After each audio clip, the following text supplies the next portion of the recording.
Hello everyone, welcome to LSIS law scholar independent society में आप सभी लोगों का स्वागत है। पिछली क्लास में हमने फोर्स के बारे में बेसिक नॉलेज ली कि फोर्स क्या होता है, कॉन्टैक्ट फोर्स और नॉन कॉन्टैक्ट फोर्स किसे कहते हैं।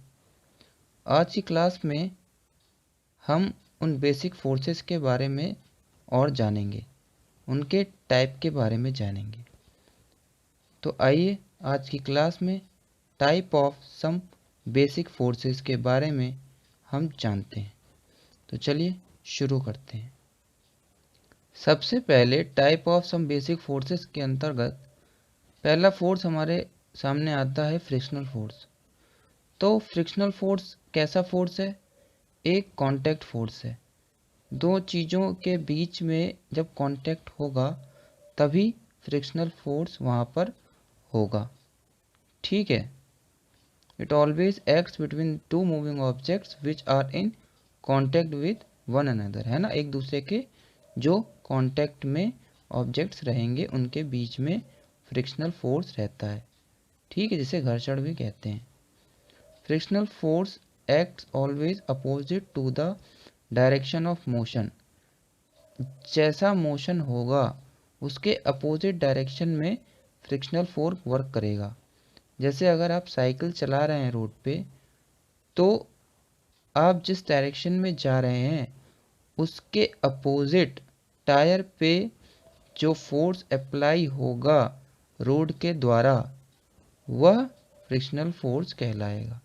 ठीक है, और वह टायर के मूवमेंट के जस्ट अपोजिट होगा। ठीक है ना। तो डायरेक्शन ऑफ मोशन जो होगा वो फ्रिक्शनल फोर्स के जस्ट अपोजिट होगा, या वाइस वर्सा आप कह सकते हैं, है ना। दोनों एक दूसरे के जस्ट अपोजिट होंगे। क्लियर है। It depends upon the nature of the surface in contact. ठीक है, ये किस पे डिपेंड करता है कि जो सरफेस कॉन्टेक्ट में है उसका नेचर क्या है। ठीक है, उस पे फ्रिक्शनल फोर्स बहुत ज़्यादा डिपेंड करता है। जैसा नेचर होगा उसी हिसाब से फ्रिक्शनल फोर्स वेरी करेगा। ठीक है, अगर ज़्यादा घर्षण वाला है, ठीक है, तो वहाँ ज़्यादा फ्रिक्शन होगा। कम घर्षण वाला है वहाँ कम होगा। समझ रहे हैं ना आप कि अगर आपने जैसे कैरम खेला हो, तो नॉर्मली जब कैरम में आदमी खेलता है तो गोटियाँ रफली सरफेस होने के कारण एक दूसरे से नहीं टकराती, लेकिन जैसे ही आप उस पर पाउडर डाल देते हैं तो पाउडर डालने से क्या हो जाता है, उसका फ्रिक्शन कम हो जाता है। फ्रिक्शन कम होने से जो कैरम है वो तेज़ी से घूमने लगता है। आप जब उसे हिट करते हैं तो बड़ी इजीली हिट हो जाता है। तो वहाँ पे भी हम जब पाउडर अप्लाई करते हैं तो बोर्ड का फ्रिक्शन कम करने के लिए, ठीक है, जिससे जो हमारा कैरम है वो इजीली हम खेल पाएँ। क्लियर है ना। तो वहाँ पे जो है फ्रिक्शनल फोर्स जो है वो क्या हो जाता है, कम हो जाता है। क्लियर है। अगर कोई ऑयल अप्लाई कर देता है, ठीक है, अगर आप सरफेस पे चल रहे हैं और वहाँ पे ऑयल गिरा हुआ है तो आप फिसल जाएंगे, आप उस पर मूव नहीं कर पाएंगे, क्योंकि आपके जो मूवमेंट है वो सरफेस के साथ कैसा था जिससे आप मूव कर पा रहे थे, उतना फ्रिक्शन उस सरफेस पे अप्लाई था। लेकिन जब ऑयल उस पे डाल दिया गया या ऑयल आ गया तो ऑयल ने क्या किया, जो फ्रिक्शनल फोर्स रिक्वायर्ड था आपके मूवमेंट के लिए उसको क्या किया, उसने उसको डिक्रीज कर दिया। ठीक है, तो उससे क्या हुआ, आप चले, आपने तो मूवमेंट किया जैसे नॉर्मली करते थे, लेकिन फ्रिक्शनल फोर्स कम होने के कारण आप स्थिर नहीं रह पाए। ठीक है, आपका मूवमेंट नॉर्मल नहीं रहा, जिससे कि आप गिर गए। क्लियर है ना। तो ये फ्रिक्शनल फोर्स का काम होता है कि बॉडी को स्टडी रखना, उसको मूव कराने के लिए जितना फोर्स एक्वायर हो उतना अप्लाई करवाना। ठीक है, अगर स्मूथनेस हो तो फ्रिक्शनल फोर्स हमको कम चाहिए, अगर हार्डनेस थोड़ी चाहिए, रफनेस थोड़ी चाहिए तो फ्रिक्शनल फोर्स ज़्यादा रखना होगा। तो बॉडी को स्टेबल करने के लिए, मूव करने के लिए इसका इस्तेमाल होता है, मतलब ये फोर्स वहाँ पे यूज़ में आता है। क्लियर है। चलिए अब आगे बढ़ते हैं। अब हम बात करते हैं टेंशन फोर्स की। तो टेंशन फोर्स कहाँ पे अपीयर होता है? किसी स्ट्रिंग पे, है ना। जो स्ट्रिंग से संबंधित जितनी भी चीज़ें होंगी, जहाँ स्ट्रिंग अप्लाई हो रही होगी, ठीक है, वहाँ पर टेंशन फोर्स भी हमें देखने को मिलेगा। ठीक है, किसी रिजिड सपोर्ट से कोई स्ट्रिंग है या स्ट्रिंग वाला सब्सटेंस है, ठीक है, या ऑब्जेक्ट है, तो वहाँ पे टेंशन फोर्स देखने को मिलेगा, है ना। When object is suspended, string stretch and applies a tension, the force applied in the string is called tension. ठीक है, अगर कोई ऑब्जेक्ट हमने एक स्ट्रिंग से अटैच कर रखा है, ठीक है, और वह एक दूरी पे उससे अटैच है, तो वह ऑब्जेक्ट उस स्ट्रिंग पे एक टेंशन अप्लाई, मतलब एक फोर्स अप्लाई करेगा, उसी का नाम टेंशन है। ठीक है, जो फोर्स अप्लाई होगा उस स्ट्रिंग पे, किसके द्वारा? उस बॉडी के द्वारा, है ना। कोई बॉडी जो है स्ट्रिंग के थ्रू क्या है, लटक रही है, तो वो जो बॉडी उस स्ट्रिंग पे फोर्स जो अप्लाई कर रही है, उसी फोर्स को हम टेंशन फोर्स का नाम देते हैं। ठीक है ना। अगर आप कोई बॉल जो है वो रस्सी में बांध के अगर आप लटका देंगे, तो रस्सी पे जो टेंशन आएगा उस बॉल के वेट से, उसको हम टेंशन कहेंगे। ठीक है ना। किस पे लगेगा टेंशन? उस रोप पे। क्लियर है ना, उस स्ट्रिंग पे। ऐसे कि आप देख पा रहे हैं इस फिगर में, एक बॉडी है जिसका वेट है W, है ना, और एक स्ट्रिंग है जिसपे वो लटक रहा है रिजिड सपोर्ट के सहायता से। तो जो फोर्स ऑफ टेंशन है वो डाउनवर्ड्स है, लेकिन जो टेंशन लग रही है वो किस पे लग रही है? स्ट्रिंग पे। ठीक है, जो कि किसके बराबर होगी?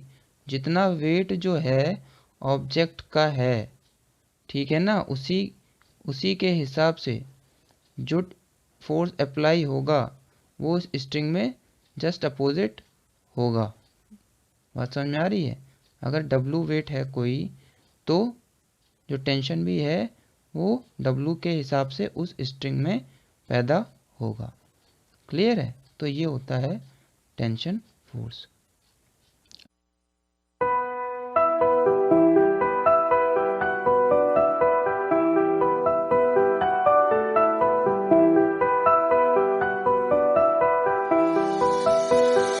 अब बात करते हैं मैग्नेटिक फोर्स की। तो मैग्नेटिक फोर्स आपको पता ही है कि मैग्नेटिक जुड़ा है तो मैग्नेट का उपयोग होगा। ठीक है, तो ये अट्रैक्टिव भी हो सकता है और रिपल्सिव भी हो सकता है। ठीक है, अट्रैक्टिव अगर कब होगा? जब उसका साउथ और नॉर्थ पोल आपस में रहेंगे आसपास, तो वो एक दूसरे को अट्रैक्ट करेंगे। और अगर नॉर्थ और नॉर्थ पोल रहते हैं आसपास, तो वो एक दूसरे को रिपेल करेंगे।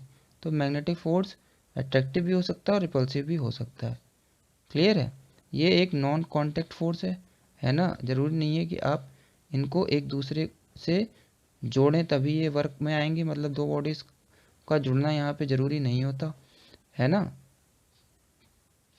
और ये एक्ट करते हैं between two magnet, between a magnet और अ मैग्नेटिक मटेरियल, मतलब दो मैग्नेट के बीच में भी मैग्नेटिक फोर्स हो सकता है, और कोई एक मैग्नेट हो और दूसरा कोई एक मैग्नेटिक मटेरियल हो। ठीक है, मतलब जहाँ मैग्नेट अपना फोर्स अप्लाई कर सकता है, जैसे आयरन होता है ना। तो आयरन पे मैग्नेट क्या करता है? अपना फोर्स अप्लाई करता है, तो वो खींचा चला आता है, आयरन चिपक जाता है मैग्नेट से, है ना। तो इन दोनों के बीच भी मैग्नेटिक फोर्स काम करेगा, जबकि आयरन मैग्नेट नहीं है लेकिन एक मैग्नेटिक मटेरियल है। क्लियर है। अब ये डिपेंड किस पे करता है? डिपेंड करता है strength of the magnet used. ठीक है, जैसा मैग्नेट आप यूज़ करेंगे तो उसकी जैसी स्ट्रेंथ होगी वो उसी प्रकार का फोर्स अप्लाई करेगा। ठीक है, जितना ज़्यादा पावरफुल मैग्नेट होगा उसकी रेंज उतनी ज़्यादा होगी और वो उतनी ज़्यादा पावरफुल फोर्स पैदा कर सकेगा। क्लियर है। और दूसरा क्या, depends upon the distance between the interacting bodies. जो बॉडी इंटरेक्ट कर रही हैं, मतलब मैग्नेट जिसके ऊपर अपना फोर्स अप्लाई कर रहा है, वो बॉडी उसकी रेंज में कितने डिस्टेंस पे है, ये भी मैटर करता है। ठीक है, अगर उसकी रेंज से वो बाहर है तो वो इफ़ेक्ट नहीं करेगा, लेकिन उसकी रेंज के जितना पास होगी वो बॉडी उससे जितना उतना ज़्यादा ही अट्रैक्ट कर पाएगी, है ना, इंटरेक्ट कर पाएगी। क्लियर है। तो ये मैग्नेटिक फोर्स होता है। अब बात करते हैं हम इलेक्ट्रोस्टैटिक फोर्स की। तो इलेक्ट्रोस्टैटिक फोर्स जो है ये भी एक नॉन कॉन्टैक्ट फोर्स है। ठीक है, ये भी अट्रैक्टिव और रिपल्सिव दोनों तरीक़ों से वर्क कर सकता है, मतलब अट्रैक्टिव भी हो सकता है और रिपल्सिव भी हो सकता है। ठीक है, अब ये होता क्या है, ये एग्जिस्ट करता है दो चार्ज बॉडीज़ के बीच में। ठीक है, या फिर कोई एक चार्ज बॉडी हो और एक अनचार्ज बॉडी हो, उनके बीच में। दो अनचार्ज बॉडी के बीच में कोई इलेक्ट्रोस्टैटिक फोर्स नहीं होगा। एक चार्ज बॉडी हो एक अनचार्ज हो, वहाँ होगा, और अगर दोनों चार्ज हैं तो वहाँ भी एग्जिस्ट करेगा। आप लोगों ने एक एक्सपेरिमेंट किया होगा अपने क्लासेस में कभी। स्केल से अगर आप रब करते हैं अपने ड्राई हेयर में, और जो पार्टिकल्स हैं, पेपर पार्टिकल्स, उनके पास अपना स्केल लेके आते हैं, तो वो पेपर पार्टिकल्स उस पर अट्रैक्ट हो जाते हैं।